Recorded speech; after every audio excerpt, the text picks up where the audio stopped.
Chapter 5. What shall we do? Cried Molly. We will have to turn the direction of the current so that we can push the tanker off the rocks, Delphi said decisively, and grabbed Molly's hand. The magic is more powerful if we join together, she said.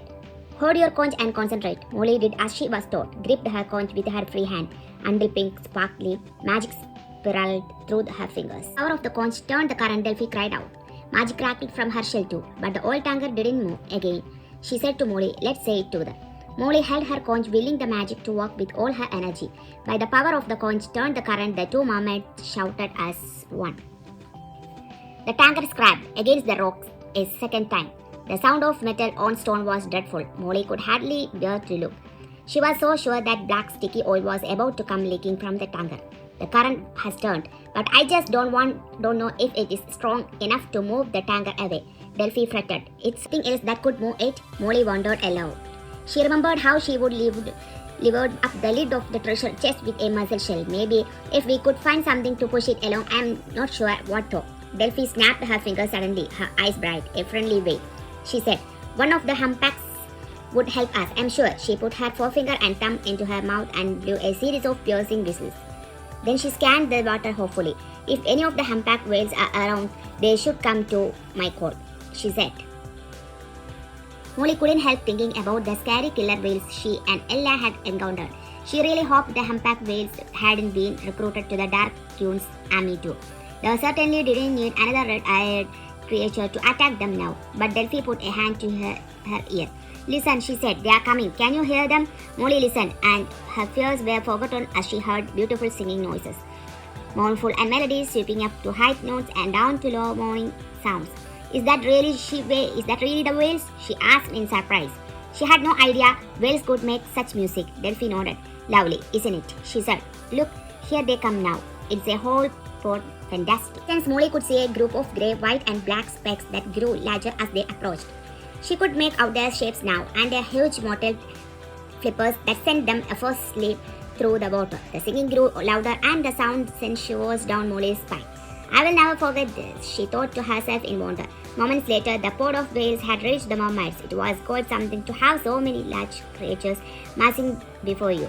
Molly thought, feeling overwhelmed at their size. They were close enough now that she could see great scars and scratches on their skin and barnacles crusted over their bodies. They all had throat grooves running from their chins to their bellies and deep notches in their tails. They were silent as Delphi sang back to them. Molly guessed she was explaining the problem with the tanker because all the whales suddenly turned towards its vast dark hull as it sailed in the water.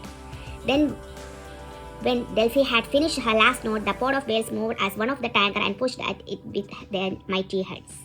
Molly gripped her conch again, not knowing what else to do. By the power of the conch, help the whales, she murmured under her breath. She knew they were taking a race, coming too close to the tanker that might at any moment start leaking toxic oil. She could hardly bear to think about what the consequences could be. They were too awful. Her conch glittered again and a flood of sparkly light shone out, streaking through the water around the whales. Molly watched anxiously as the whales pushed moving. Delphi cried. She was also holding her conch very tightly. I'm sure it's moving. Molly stared. Delphi was right. Slowly, very slowly, the force of the whales combined with the current was shifting the oil tanker away from the rocks. The tanker settled in the water as the whales pushed and shot at it, and then it began to drift away as the current caught it. A muffled cheer floated down through the water to them, and Molly realized, for the first time, that were sailors on board who must have been just as fearful as she and Delphi had been. The whales kept on pushing the tanker along until it was a safe distance from the rocks. Then they had backed off and watched it sail away. Delphi threw her arms around Molly. They did it, she cried, her voice catching with relief. They were amazing, Molly said, but so were you for thinking of asking them to help. Delphi gave her a smile. We did it, she said, correcting herself altogether. What a team. The whales waited as the old tanker began moving off in the opposite direction of its own accord. Then they turned, their bodies gleaming, and began jumping up through the water, their heads breaking the surface and returning with a slapping sound. Doing? Molly asked, marveling at the whales' acrobatics.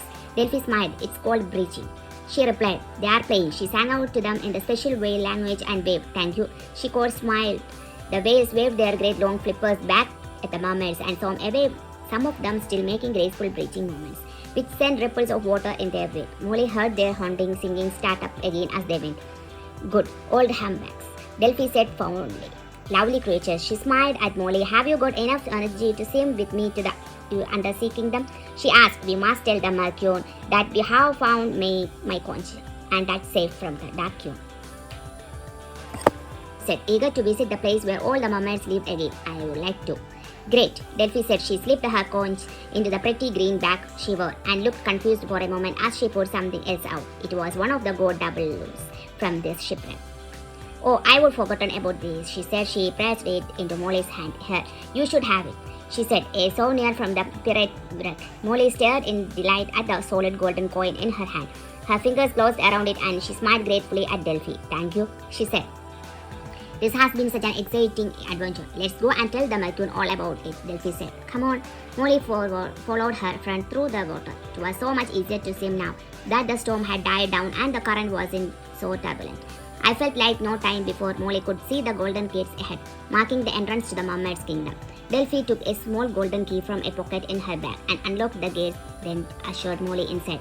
She took Molly by the hand and led her through the kingdom towards the Mercure's palace, a tall grand building carved from white rock, with decorative towers. I must have been watching out for arrivals, for she saw through the mother of pearl palace doors to greet them almost at once. Her dark blue cape billowing out behind her. Molly thought the Mercure was one of the most beautiful beings she would ever meet.